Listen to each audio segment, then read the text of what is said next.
Bismillahirrahmanirrahim. Assalamualaikum warahmatullahi wabarakatuh.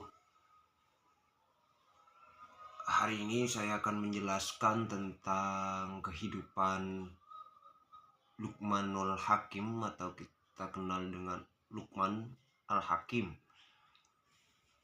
Bahwasanya dalam kehidupan kita hari ini banyak sekali karakter manusia yang cenderung untuk melihat sesuatu itu dengan sudut pandang berbeda atau sudut pandang sebelahnya, sehingga banyak manusia, banyak orang-orang melihat sesuatu atau melihat orang lain itu dengan hal yang jelek, iri dengki. Maka saya contohkan di sini ada 3 poin penting. Yang pertama adalah emosional, yang kita sebut dengan pendekatan, yang kita sebut dengan tindakan. Terus yang kedua adalah intelektual. Terus yang keempat adalah religius. Kenapa demikian? Kalau kita mempunyai satu karakter emosional, maka itu tidak cukup untuk sifat manusia, melainkan kita harus mempunyai intelektual. Kenapa hari ini banyak anak muda dituntut untuk mempunyai daya intelektual? Maka itu menjadi penilaian kita kepada orang lain. Terus yang ketiga di sini ada religius.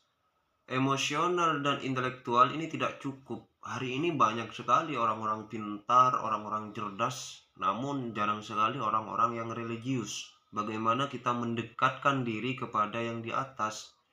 Nah, yang kemudian ini dikisahkan dalam kisah Al-Luqman. Begitu. Jadi akal pikiran manusia diberikan akal pikiran itu biar bisa menilai mana yang baik, mana yang buruk. Cuma hari ini banyak sekali orang yang memang sudah mengetahui itu adalah buruk, masih dilakukan. Nah, ini yang kemudian hawa nafsu juga dimunculkan. Agar supaya apa? Oh, saya melakukan ini salah apa tidak? Benar atau tidak? Saya ambil dari kisahnya Luqmanul Hakim, bahwa seorang Luqmanul Hakim ini akan mengajarkan putranya tentang hal-hal pandangan orang kepada dirinya.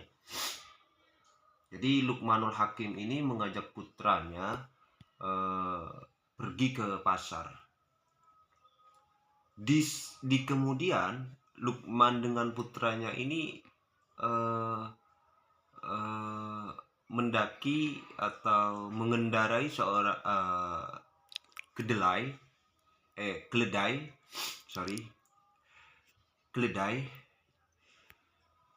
Ketika dia pergi dari rumahnya, keledai ini hanya satu ekor atau hanya satu keledai.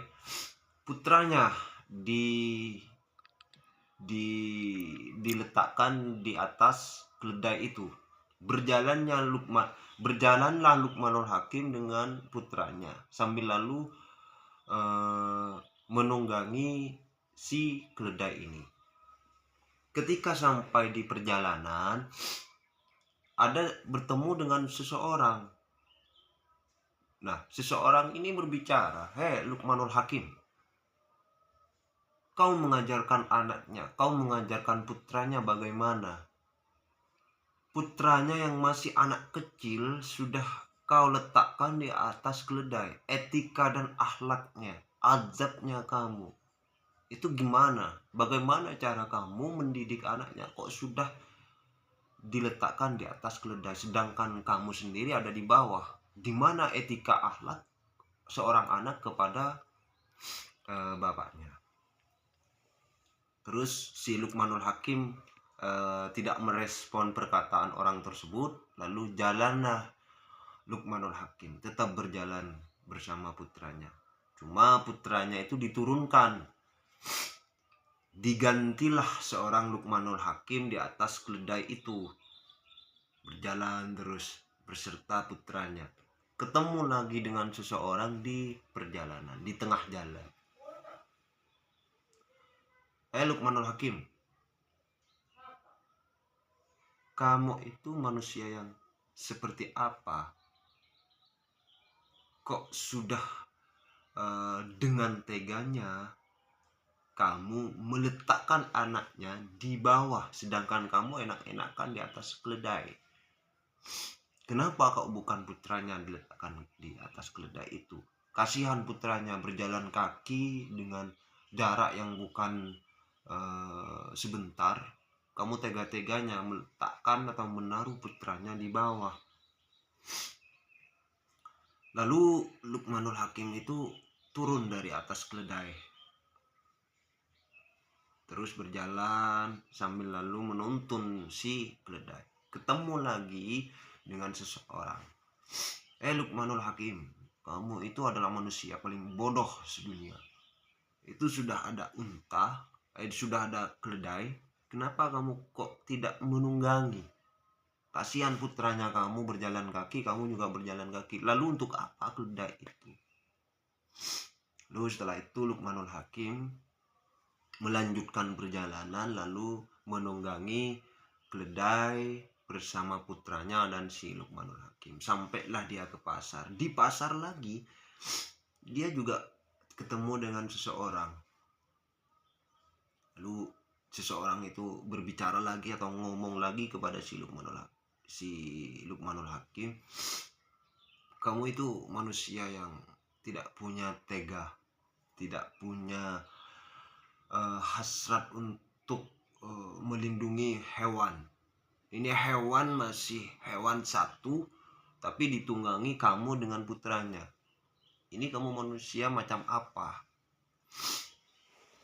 Lalu si Luqmanul Hakim berbicara dan bilang kepada putranya bahwa, hei putraku, itulah pandangan sudut orang. Tidak ada yang benar, tidak ada yang sempurna. Kita melakukan sesuatu yang baik belum tentu menurut orang lain itu baik.